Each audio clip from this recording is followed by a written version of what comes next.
Mokili tetala ndenge cheki toko pencha bandeko wa bolingo bana Congo Central ebeno bampangi luwa. Mboka etambolaka na misala. Misala nde elakisaka lolenge bakonzi ya mboka bazali kotambusa mboka. Lokola awa na Congo Central, le docteur Guy Bandundu Ngidi, gouverneur de province du Congo Central, azali kosala misala ya solo pour le développement ya Congo Central. Ezaki mokolo ya samedi 22 octobre 2022, son excellence Guy Bandundu Ngidi asalaki bongo lancement ya ba travaux ya modernisation ya marché central ya Matadi dit marché sud.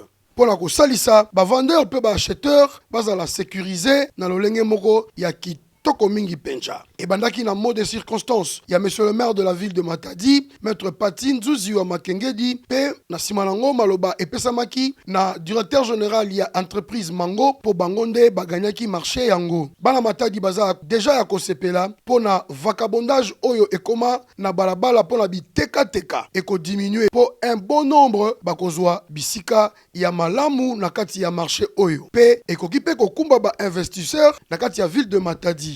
Le gouverneur de province du Congo Central, Guy Bandundu Ngidi, un silencieux, mais qui se fait parler de lui par ses actions Oyo et Zokumba, Congo Central, Nanzela ya développement. On sait les travaux, il y a modernisation, il y a marché central sud.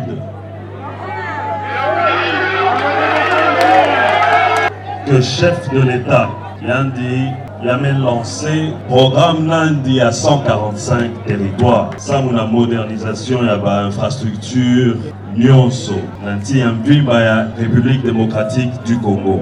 Maboko. Betoba na ya Congo Central, Betoba na Matadi. Tomé Landa, chef de l'État. Ça, on a accompagné programme il y a 145 territoires. Bandeko, esengeli toyeba ete kaka mokolo ya vendredi 21 octobre 2022, mokonzi ya mboka Guy Bandundu Ngidi azalaki na ville ya Boma mpona kolancer ba travaux ya curage ya rivière ya Kalamu esika oyo ebungisa ba vies humaines ya bandeko ebele pe mingi bazanga bandaku na bango kaka mpona ba inondation oyo ebandaki kosalema kuna. En tout cas, Guy Bandundu Ngidi, c'est un père de famille. Mbrudu